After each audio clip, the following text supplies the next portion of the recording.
Hello, my name is Benjamin Hart. I'm an American attorney and the Managing Director of Integrity Legal here in Bangkok, Thailand.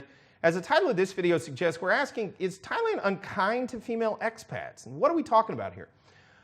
I've actually had a couple of female expats, older ladies in this case, were talking to me at one point. They were kind of mutual, well, they were kind of a friend of a friend sort of thing.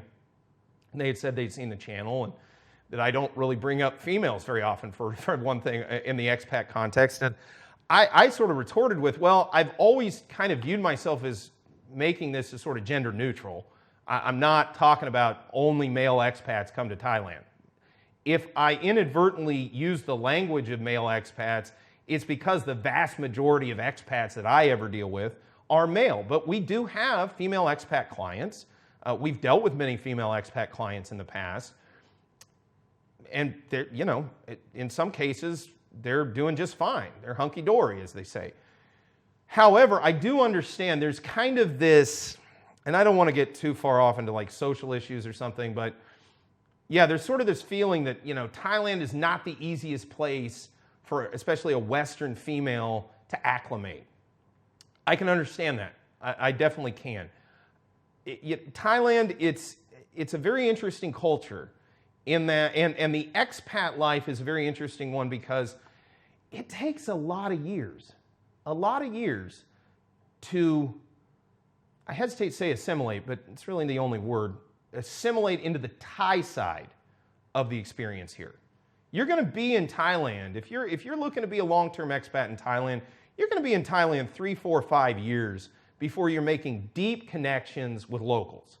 And that's just been my experience. I think there's expats out there that would tend to agree with that. Now, I'm not saying you can't become friends with a Thai or whatever, but to have the kind of deeply rooted connections to this country, you're going to be here a while.